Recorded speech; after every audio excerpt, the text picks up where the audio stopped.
कुछ डेज पहले मैं एफबी स्क्रॉल कर रही थी। वहाँ मैंने एक पोस्ट देखी थी। उसमें एक मदर ने अपने न्यूबॉर्न बेबी को होल्ड कर रखा था with tears in her eyes. वो उसे बहुत प्यार से और कंटिन्यूसली देख रही थी। बच्चा बहुत छोटा था, बहुत सुंदर था। उसे वाइट स्वेटर क्लॉथ में अच्छे से फोल्ड कर रखा था।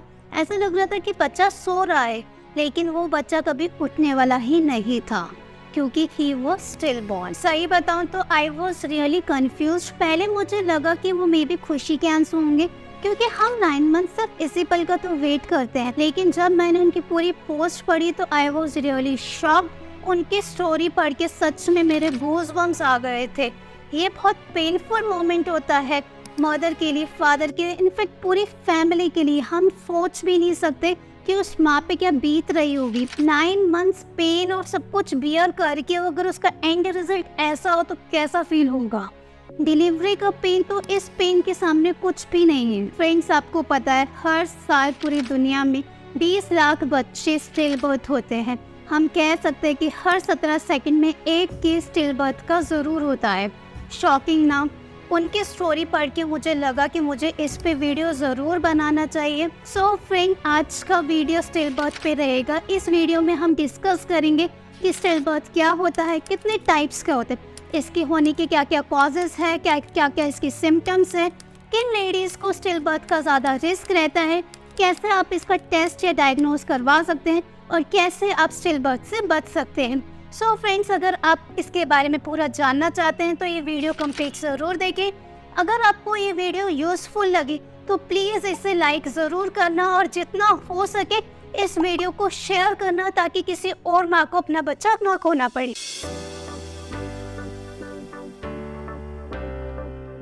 हे friends, hope you all are fit and healthy today. सबसे पहले हम डिस्कस करते हैं कि स्टिल बर्थ क्या होता है। प्रेगनेंसी में 20 वीक के बाद जब एक मदर अपने फीटस को खो देती है, फीटस डाई हो जाता है, उसे हम स्टिल बर्थ कहते हैं। काफ़ी लोग सोचते हैं कि बच्चा जब बिना हार्ट बीट के बोर्न होता है उसे स्टिल बर्थ कहते हैं, लेकिन ऐसा नहीं होता। मोस्टली स्टिल बर्थ यूट्रस में ही हो जाता है और रेयरली ऐसा होता है कि कोई बच्चा लेबर में डाई हो। मिस कैरेज के जैसे स्टिल बर्थ भी एक ट्रॉमेटाइजिंग प्रेगनेंसी लॉस है पेरेंट्स के लिए, जिन्हें निकलने के लिए उससे टाइम और सपोर्ट दोनों की ज़रूरत होती है। मिस कैरेज में हम फीटस को 20 वीक से पहले ही खो देते हैं और स्टिल बर्थ में हम 20 वीक्स के बाद खोते हैं। केयर प्रोवाइडर्स ने वीक्स के अकॉर्डिंग स्टिल बर्थ को 3 टाइप्स में क्लासिफाई किया है: early, late and term. Early stillbirth में हम फीटस को 20th वीक से लेकर 27th वीक के बीच में खो देते हैं। लेट स्टिल बर्थ में हम 28th वीक से लेकर 36th वीक के बीच में खो देते हैं और टर्म स्टिल बर्थ में हम 37th वीक पे या उसके बाद अपने फीटस को खो देते हैं। दुनिया के अलग अलग जगहों पर अलग अलग स्टिल बर्थ रेट है। डेवलपिंग कंट्रीज में हर 1000 बच्चों में 22 स्टिल बर्थ के केसेस आते हैं, वहीं डेवलप्ड कंट्रीज में ये रेट कम है। अगर हम इंडिया की बात करें तो गवर्नमेंट के अकॉर्डिंग हर 1000 बर्थ में से 14 बच्चे स्टिल बर्थ होते हैं। कह सकते हैं कि हर 72 बर्थ में एक स्टिल बर्थ का केस ज़रूर आता है और हर 17 सेकंड में एक स्टिल बर्थ ज़रूर होता है। शॉकिंग ना, मे बी एक्चुअल फिगर तो इससे कहीं ज़्यादा हो। फ्रेंड्स, प्रीनेटल केयर इम्प्रूव करने से ये फिगर रिड्यूस किया जा सकता है, लेकिन हमारी कंट्री में हर कोई इतना लकी नहीं होता जिसे टाइम पे सारी मेडिकल फैसिलिटीज़ मिल सके। सो एटलीस्ट प्रेग्नेंट फीमेल्स के लिए अच्छी, फ्री और फास्ट मेडिकल फैसिलिटीज़ होनी चाहिए ताकि किसी और माँ को स्टिल बर्थ का फेस ना करना पड़े। स्टिल बर्थ किसी के साथ भी हो सकता है, लेकिन आपकी हेल्थ, आपका इन्वायरमेंट और आपका लाइफस्टाइल एक रोल प्ले करता है। टीनेजर्स और 35 प्लस लेडीज़ को इसका रिस्क ज़्यादा रहता है। जिन लेडीज़ को diabetes, thyroid, high BP, blood clotting disorder, lupus या ओबेसिटी जिसमें उनका BMI 30 प्लस हो, उनको हाई चांसेस है स्टिल बर्थ होने। अगर आपके ट्विंस या मल्टीपल बेबीज़ है तो आपकी भी रिस्क बढ़ जाता है। अगर आपकी प्रीवियस प्रेगनेंसी में स्टिल बर्थ या प्री टर्म बेबी था तो आपके भी चांसेस हाई होते हैं। ड्रग्स, स्मोकिंग, अल्कोहल भी स्टिल बर्थ का रिस्क बढ़ा देते हैं। ज़्यादा स्ट्रेस लेने से भी एंड रिजल्ट स्टिल बर्थ हो सकता है। जिस कंट्री में लिमिटेड प्रीनेटल केयर या मेडिकल सर्विसेज होती है वहाँ भी स्टिल बर्थ का रिस्क बढ़ जाता है। रेसिज्म या कास्टिज्म भी एक बड़ा रोल प्ले करता है, जैसे यूएस में वाइट पीपल के कंपैरिजन में ब्लैक पीपल के ज़्यादा स्टिल बर्थ केसेस मिलते हैं। हर 3 में से एक स्टिल बर्थ का हेल्थ केयर प्रोवाइडर्स के पास रीजन या हम कह सकते हैं उन्हें नहीं पता होता कि फीटस क्यों डाई हुआ है। स्टिल बर्थ का कॉज एकदम कॉम्प्लेक्स होता है। इसका रीजन मदर, फीटस, उनसे जुड़े कोई भी टिश्यू या ऑर्गन हो सकते हैं। सो लेट्स स्टार्ट, देखते हैं कि किन किन कॉजेज से स्टिल बर्थ हो सकता है। डेवलपिंग कंट्रीज में 50% स्टिल बर्थ का कॉज वायरस, बैक्टीरिया, पैरासाइट और पैथोजन है और यही रेशियो 25% हो जाता है डेवलप्ड कंट्रीज में। अर्ली स्टेज पे इन्फेक्शन का कोई भी सिम्टम नहीं होता, जिसके कारण प्रेगनेंसी कॉम्प्लिकेटेड हो जाती है और उसका एंड रिजल्ट स्टिल बर्थ होता है।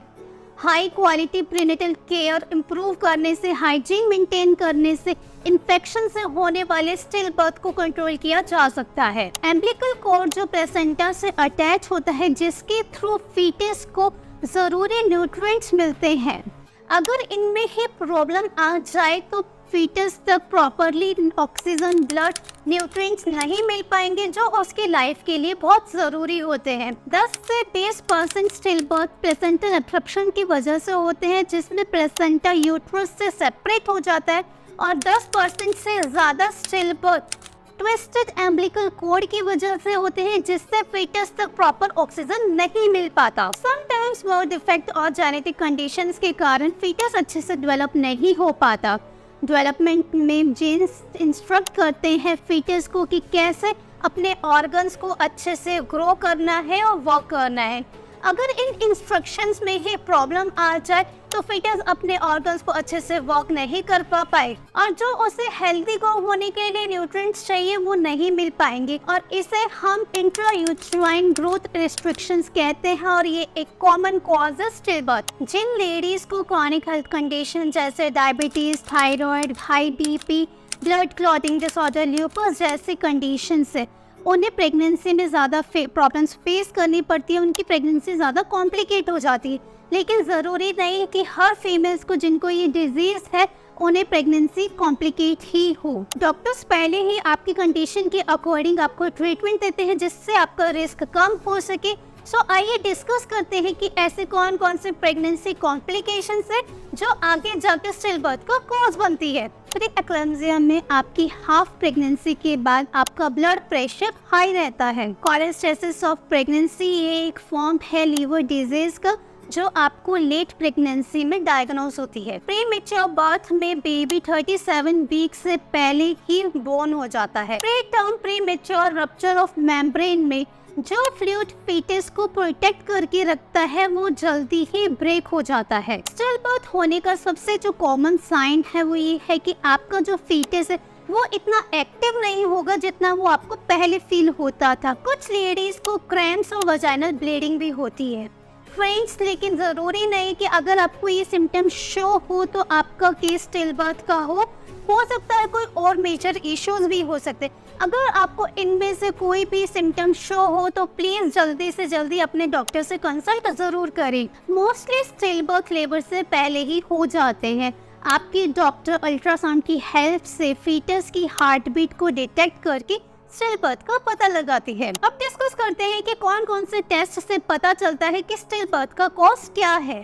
कुछ पेरेंट्स के लिए स्टिल बर्थ का कॉज जानना ज़रूरी होता है, इससे उन्हें जो उनका दुख है वो हैंडल करने में हेल्प मिलती है और साथ साथ में फ्यूचर प्रेगनेंसी का रिस्क भी कम हो जाता है। आपके डॉक्टर आपकी मेडिकल रिपोर्ट्स को एनालाइज करके आपके फीटस, प्लेसेंटा, एम्बिलिकल कॉर्ड पे कुछ टेस्ट करते हैं स्टिल बर्थ का कॉज जानने के लिए।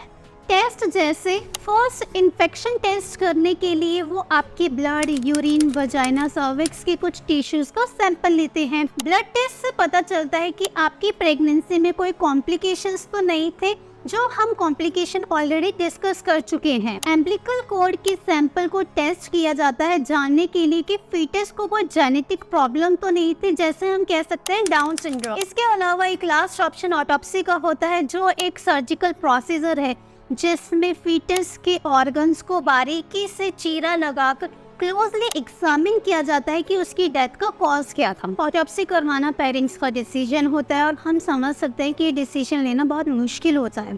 कुछ पेरेंट्स के लिए इसकी कॉस्ट भी बड़ा रोल प्ले करती है, क्योंकि इंडिया में इसकी कॉस्ट रेंज 5,000 से लेकर 20,000 तक वेरी करती है। ऑटोप्सी करवाने से स्टिल बर्थ का कॉज जानने में ज़्यादा हेल्प मिलती है और रिसेंट रिसर्च से पता चला है कि ऑटोप्सी से डिटेक्शन रेट 20% से बढ़कर 90% से ज़्यादा हो चुका है, जिससे आप फ्यूचर प्रेगनेंसी के कॉम्प्लिकेशन से बच सकते हैं। लेकिन फ्रेंड्स, ये एक कम्प्लीटली आपका पर्सनल डिसीजन है। आप अपना अच्छे से टाइम लीजिए, अपने डॉक्टर से अच्छे से कंसल्ट करने के बाद ही डिसीजन लीजिए। आपके डॉक्टर फीटस को डिलीवर करने का सबसे सेफेस्ट ऑप्शन ही चूज करेंगे।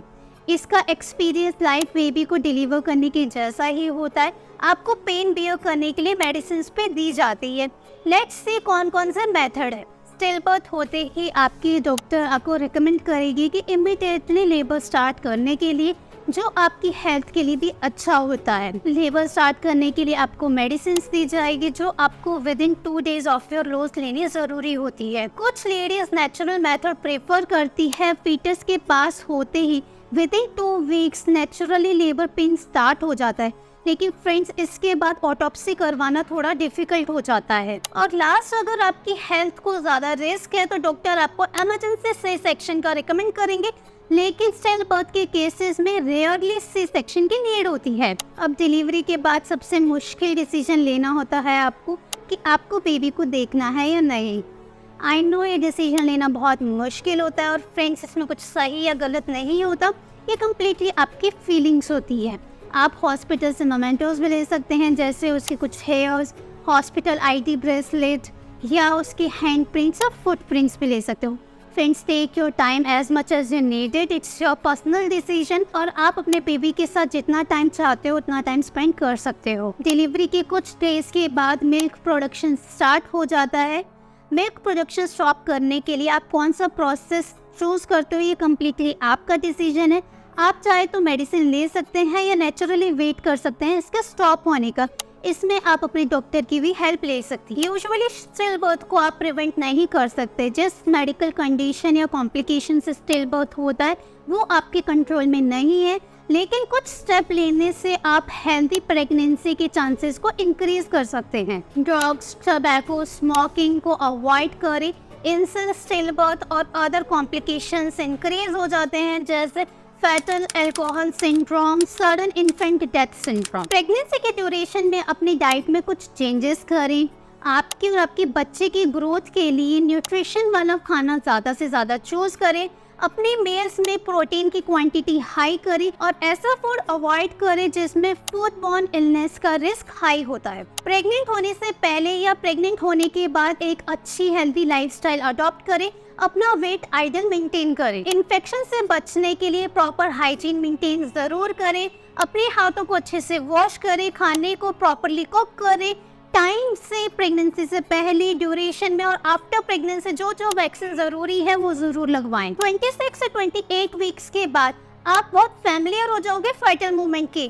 आपको हर 2 घंटे में अपने बेबी के किक्स को काउंट करना है। अगर ये 6 से कम है तो आप इमीडिएटली अपने डॉक्टर से कंसल्ट करें। 20 वीक्स के बाद बैक पोजीशन पर सोने से स्टिल बर्थ का रिस्क बढ़ जाता है, क्योंकि बेबी तक प्रॉपरली ऑक्सीजन और ब्लड सप्लाई नहीं हो पाता। अगर प्रेगनेंसी की ड्यूरेशन में आपका स्टमक पेन ज्यादा हो, वेजाइनल ब्लीडिंग हो, तो इमीडिएटली अपने डॉक्टर से कंसल्ट करें। अब कुछ कॉमन क्वेश्चन एंड आंसर्स करते हैं जो हर किसी के माइंड में जरूर आता है स्टिल बर्थ के बारे में। यस फ्रेंड्स, स्टिल बर्थ के बाद बहुत से लेडीज ने एक हेल्दी नॉर्मल बेबी को डिलीवर किया है। आपकी नेक्स्ट प्रेगनेंसी स्टिल बर्थ की कोर्स पे डिपेंड करती है। अगर कोर्स एम्बिलिकल कॉर्ड से रिलेटेड है तो चांसेस थोड़े कम होते हैं, लेकिन अगर आपका स्टिल बर्थ का कोर्स जेनेटिक डिसऑर्डर के कारण है तो चांसेस सिर्फ 3% रह जाते हैं। स्टडी से पता चला है जो लेडीज 1 साल का वेट करती है कंसीव करने में स्टिल बर्थ के बाद, उनमें एंजाइटी और डिप्रेशन कम होता है। लेकिन फ्रेंड्स, ये आपकी पर्सनल चॉइस है कि आपका फिजिकली और मेंटली प्रिपेयर होती है नेक्स्ट प्रेगनेंसी के लिए। फ्रेंड्स, आपको जितना टाइम चाहिए आप उतना टाइम लीजिए। अगर आपको चुप रहना अच्छा लगता है तो आप चुप रहिए। आपको बात करना अच्छा लग रहा है तो आप बात कीजिए, जिससे भी आप कंफर्टेबल फील हो। आपके पार्टनर, पेरेंट्स या आपके सिबलिंग उनसे अपनी फीलिंग शेयर कीजिए, ज़्यादा से ज़्यादा उनके साथ अपना टाइम स्पेंड कीजिए। अपनी फीलिंग शेयर करने से आपको डिप्रेशन नहीं होगा, जो बहुत कॉमन प्रॉब्लम होती है इस टाइम में। फ्रेंड्स, एक पर्सनल एडवाइस दूंगी कि जितना मन हो उतना रो लीजिए, क्योंकि बड़े कहते हैं कि रोने से भी दर्द कम होता है। आपने जो लॉस किया है वो कोई भी रिकवर नहीं कर सकता, लेकिन आप अपनी फीलिंग शेयर करने से वो दर्द कम कर सकती है। So friends, that's it for today. मैंने जितना हो सकता है स्टिल बर्थ के बारे में कवर करने की कोशिश की है। इसके अलावा आप कुछ पूछना चाहते हैं तो आप कमेंट कर सकते हैं। फ्रेंड्स, ये वीडियो बनाने में मैंने बहुत मेहनत की है, तो प्लीज़ इसे लाइक ज़रूर करना। और स्टिल बर्थ एक सीरियस टॉपिक है जिसके बारे में ज़्यादा से ज़्यादा लोगों को पता होना ज़रूरी है। सो इसे जितना हो सके उतना शेयर ज़रूर करें। Thank you.